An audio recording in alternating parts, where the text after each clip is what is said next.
Hello children, good morning. This is Aisha and I'm back with Olympiad pattern questions, practice questions for you, and hope you're following all the classes well and noting down well in your science homework book.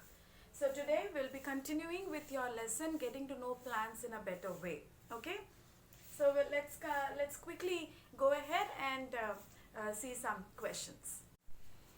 So let's see the first one. Which part protects the flower in bud condition? So what are the different, in order to answer this kind of questions, you need to have a complete idea about the all the parts of a flower. Okay children? So in a bud condition, which part of the flower protects it? So is it the sepals, is it the petals, is it the anther, or is it the stigma? So petals have not bloomed yet. So what is that? Sepals protect children. Sepals protect when the flower is in bud condition, okay?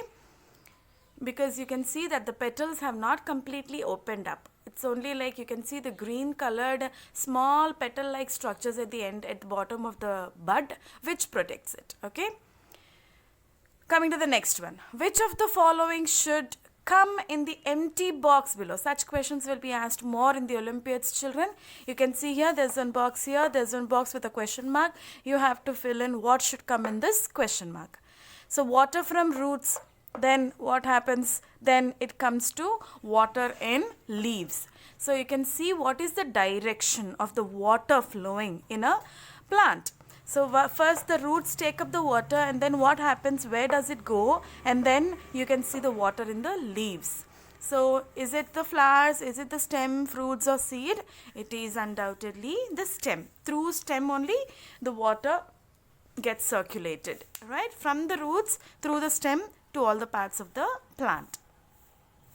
Identify X in the given picture. Can you see there's a cactus plant over here, xerophyte we can say, that grows in desert habitat, right? And you can see them, these thorn-like structures actually. What are they? In our last class also we discussed about this kind of question, a slightly different question. So here it is directly asked, what is it? X, you have to identify. Is it a reduced stem? Is it a modified stem that is looking like a thorn, or reduced leaf, or reduced flower, or reduced stipules? So it is nothing but, these are nothing but reduced leaves. We have already seen, because they grow in a desert habitat. So there has to be, the plant has to do something to conserve water, to save water. So the leaves, they have got, modified into thorny needle-like structures, okay?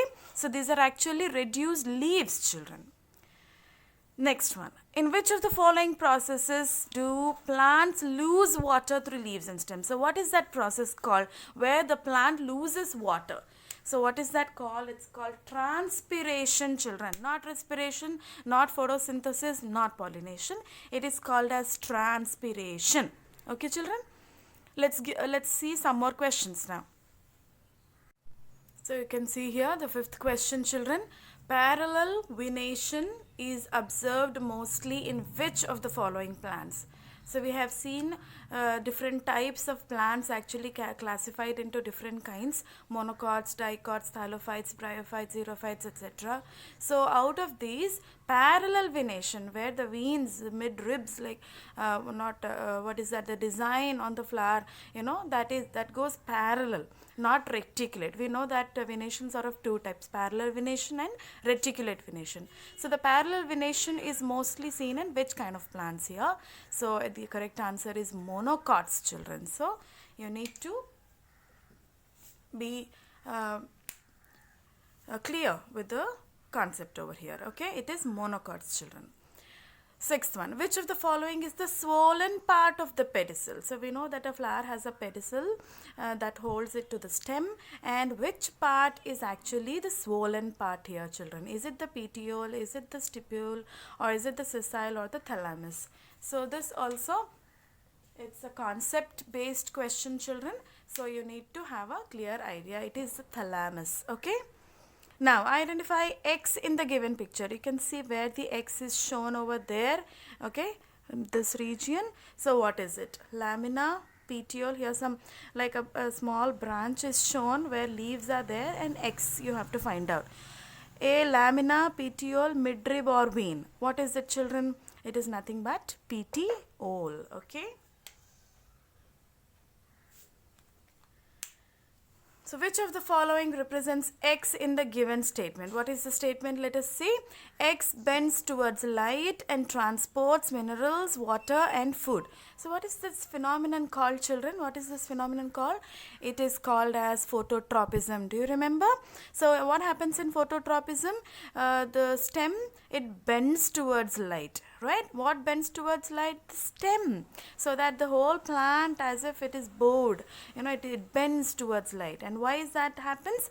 Because it has to transport minerals, water and food to the growing end of the plant. Okay, in order to carry out photosynthesis and all actually. So what happens? Which part bends here?